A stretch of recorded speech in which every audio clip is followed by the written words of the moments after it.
Well, good afternoon out there. Sunday, and you know the drill. It's time for a new episode of Record Collecting with a Quill. How you doing out there? It's summer here, but still some time to enjoy some great records. And a theme for today, well, instrumental albums. I quite enjoy actually listening to instrumental albums every once in a while. And today we're gonna paint a broad picture. We got a music spanning a couple of 100 years actually. So it's going to be a great mix of things actually. So stay tuned. Also, you know the drill. Subscribe to this YouTube channel and also feel free to share it with your friends. To share is to care, as they say. Well, first out, even though I'm mostly collecting rock and popular music and hard rock and all that stuff, I also enjoy listening to classical music, jazz, and just about, as someone once said, there's only two types of music, good and bad. So we'll start out with an instrumental album or classical piece actually. This one, Johann Sebastian Bach, and the piece I've chosen is the organ piece Toccata in D minor. This is one of those pieces that everyone's heard, and it was one I really enjoyed it as a kid as well. You always heard it every once in a while, but it made a huge impact on me when I studied to become a teacher. As some of you may know, I'm actually worked as a history teacher for a bunch of years, and I had a professor when when I was at university. He always incorporated music from all our whenever we were reading about a certain period of time in history. He always incorporated music. So when we were reading about the 18th century, he put this on and blasted the speakers in the classroom, and like now you get a feeling for the 18th century. So ever since then I bought this album.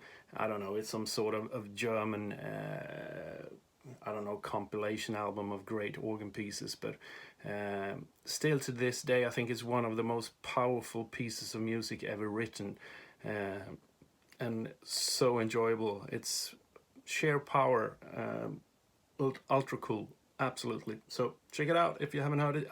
You have heard it, I'm sure of that. Next one, we travel to the year of 1959.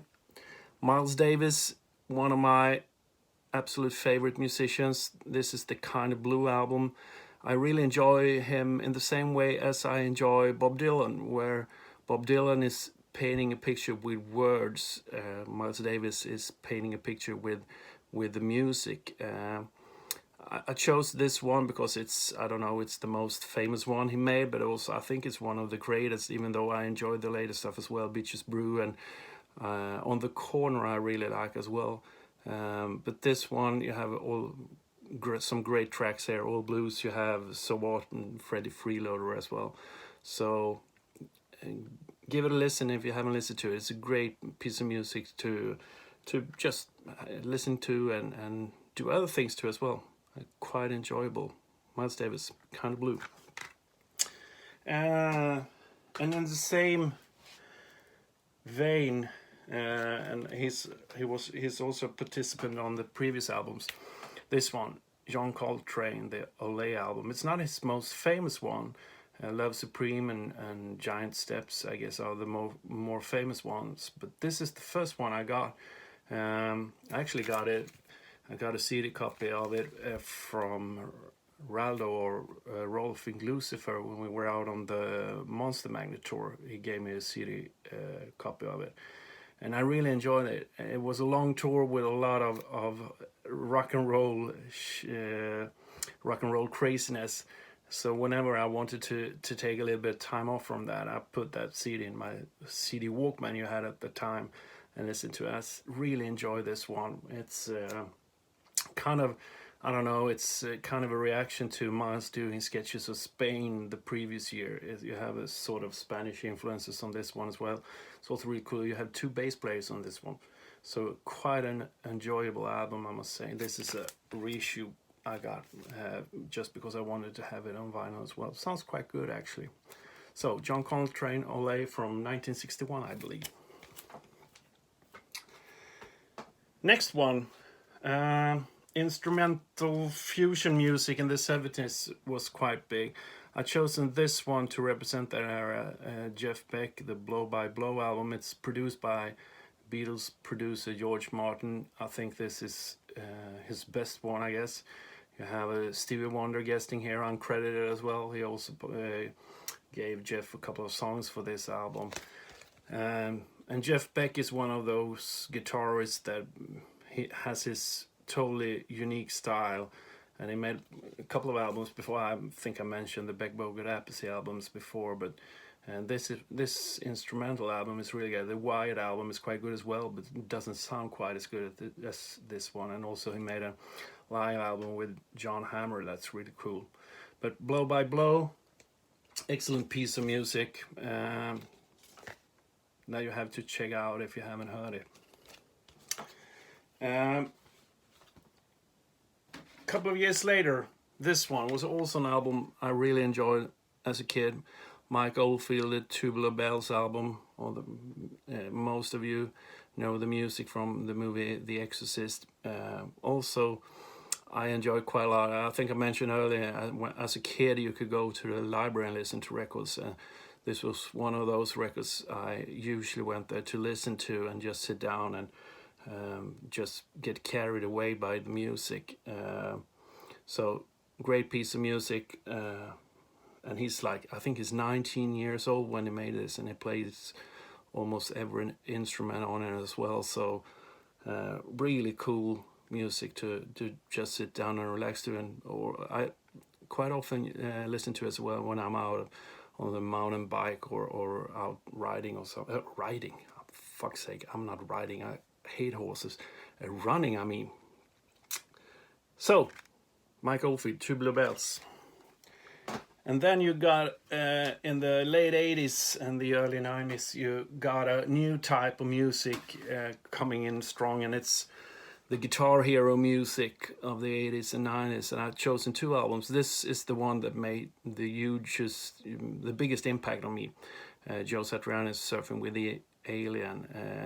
I remember seeing a video clip, I think, on Swedish television, I think, and was totally like, what is this? This guy can really play guitar. And I think I saw his first concert in Sweden as well in, I think, 90 or 91 or something. Great guitarist. He I mean, you're probably watching this channel, you're probably aware of Joe Satriani and his impact. Has been around now since the late 80s. And this, I mean, he never really made any bad albums, but this is the best one, I believe. Some great tracks. You have Satch Boogie, you have Always With Me, Always With You, Ice Nine, and yeah, some really good stuff. The title track is really cool as well. I haven't got a vinyl of it yet. Don't know why. I'll have to search for one and get one. Ultra cool album anyway. And the last one in the same from the same school, and actually more than so because he was a student of Joe Satriani's, is Steve Weiss' Passion and Warfare album. It was really good. I remember when it came as well. It came around the same time as the Slip of the Tongue album he made with Whitesnake. Not as good. I think this is better. This is what he's supposed to do.